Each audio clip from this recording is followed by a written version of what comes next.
तुम प्यारे बच्चों, कैसे हैं आप सब। उम्मीद है कि बिल्कुल ठीक होंगे एंड खैर खैरियत से होंगे। तो प्यारे बच्चों, आज हम पढ़ेंगे उर्दू में तसव्वुर, हल्का और भारी। तो चलिए शुरू करते हैं। हल्का हल्का उस चीज़ को कहते हैं जो वज़न में बिल्कुल कम हो और जिसे हम आसानी से उठा सकें। और भारी उसको कहते हैं जो वज़न में ज़्यादा हो और उठाने में भारी हो। जैसे एक पत्ता जो कि बिल्कुल हल्का है, जिसे हम आसानी से उठा सकते हैं, और एक गमला जो भारी है, उसे हम आसानी से नहीं उठा सकते। तो प्यारे बच्चों, आपके घर में ऐसी कौन कौन सी भारी चीज़ें हैं जिन्हें आप नहीं उठा सकते? चलिए जल्दी बताइए। तो जवाब है टेबल, सोफ़ा, कुर्सी वगैरह वगैरह।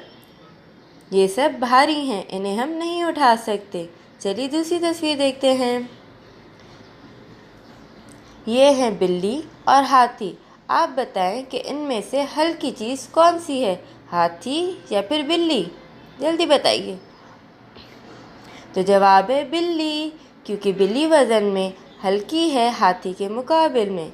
चलिए अब आखिरी और तीसरी तस्वीर देखते हैं। ये है किताबें और एक पेंसिल। तो अब बताएं, इनमें से भारी चीज़ कौन सी है, किताबें या पेंसिल? तो जवाब है किताबें, क्योंकि किताबें पेंसिल से भारी होती हैं।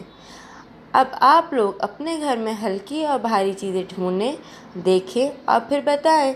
उम्मीद है कि मज़ा आया होगा। तो आपका काम है दी गई वर्कशीट हल करें। शुक्रिया।